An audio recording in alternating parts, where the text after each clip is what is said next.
एक मित्र ऊपर से नीचे बारिश में भीगा हुआ था और एक मित्र ऊपर से नीचे तक पूरी तरीके से सूखा था। बाबा एक पूरा भीगा था और एक पूरा सूखा था और बारिश दोनों के ऊपर हो रही थी। ऐसा कैसे होगा? तो आप ये कहोगे बुद्धिमान लोग हो, कहोगे कि महाराज एक ने छाता लगा रखा था, एक ने छाता नहीं लगाया। जो छाता नहीं लगाएगा वो भीग जाएगा, लेकिन जो छाता लगाया होगा वो नहीं भीगेगा, है कि नहीं? तो मित्र दोनों बारिश में निकले, एक दूसरे से मिलने के लिए निकले, लेकिन एक पूरा भीगा, एक बिल्कुल नहीं भीगा, क्योंकि जो नहीं भीगा था उसने छाता लगा के निकला था, वो बुद्धिमान। उसी प्रकार ये संत होते हैं। दुखों की, कष्टों की बारिश तो इनके ऊपर भी होती है, लेकिन ये राम नाम का छाता लगा के चलते हैं। ऐसे दुखों की बारिश होगी इनके ऊपर, होती है, निश्चित होती है।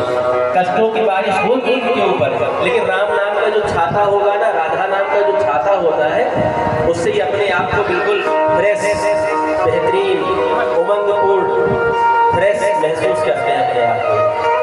ये नहीं भीगते उनमें।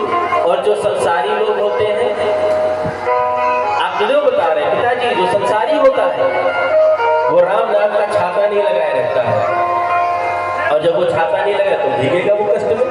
इसीलिए क्या करना है, ताकि ये जो बारिश है हमको भिगा ना पाए, हमको परेशान ना कर पाए, हमको आनंदित करे। बोले वृंदावन बिहारी लाल की देहे स्थिमां सरुधिरे भीमतिं तजत्वम् जाया सुतादिषु सदा ममतां विमुञ्च पश्यामि संजगदिदं क्षणभङ्गनिष्ठम् वैराग्यरागरसिको भवभक्तिनिष्ठः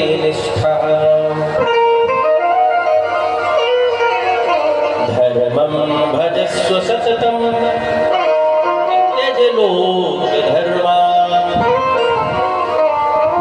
सेवस्व साधु पुरुषाञ्च हितामदृष्ट्वा अन्यस्य दोष गुणचिन्तन मासुमोक्त्वा। और क्या करना है? सेवा कथा रसमहो नितरां पिबत्वम्। बढ़िया पहलो, खूब अच्छे से अच्छा रहो, लेकिन सेवा कथा रसमहो नितरां पिबत्वम्। भगवान की और संत की सेवा से कभी भी विमुख मत होना।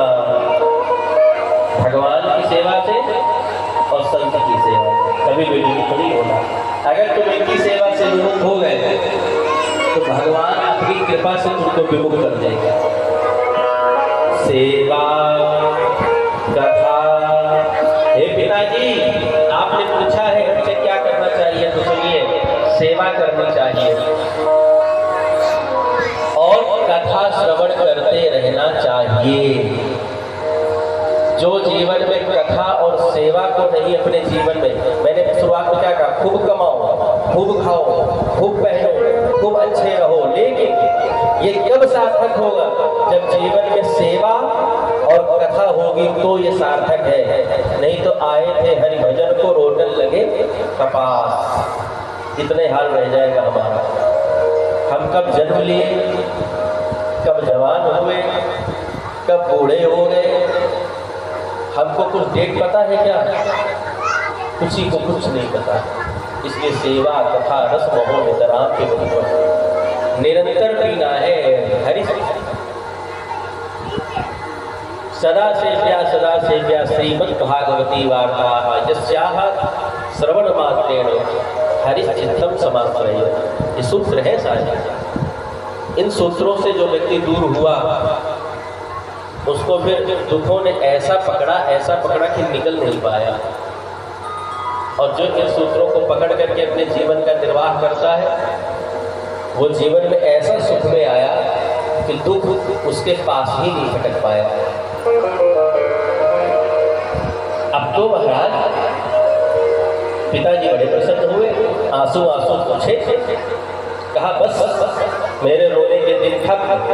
धन्य है ऐसा बेटा जो अपने पिता को, दुनिया में ऐसा देखा गया कि पिता शिक्षा देता है अपने बेटे को, लेकिन धन्य है ये गोकर्ण जो अपने पिता को शिक्षा दे रहे हैं भगवत भजन के। पिताजी तुम भजन करो, बाकी हम संभाल लेंगे। और इतना ही कृपा हुई और गोकर्ण जी के पिताश्री आत्मदेव ने गृह त्याग किया और बिन बताए रात्रि में श्री हरिद्वार चले गए।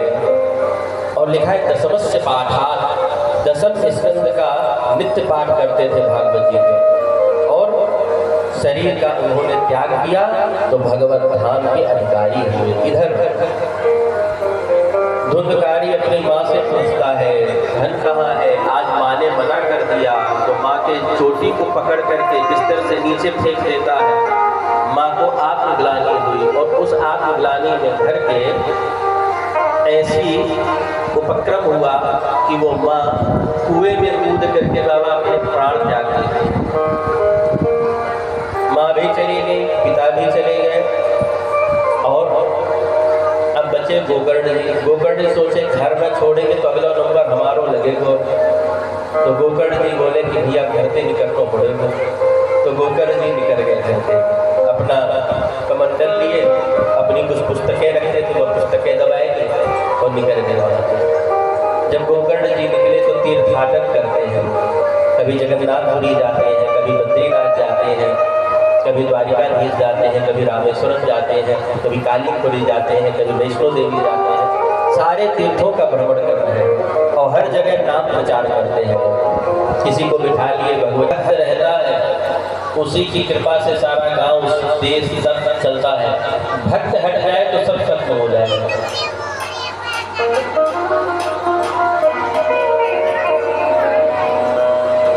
एक बार ऐसा हुआ बाबा, सच्ची घटना को सुना रहे हैं, बहुत पहले की बात है। सरयू जी में, अयोध्या में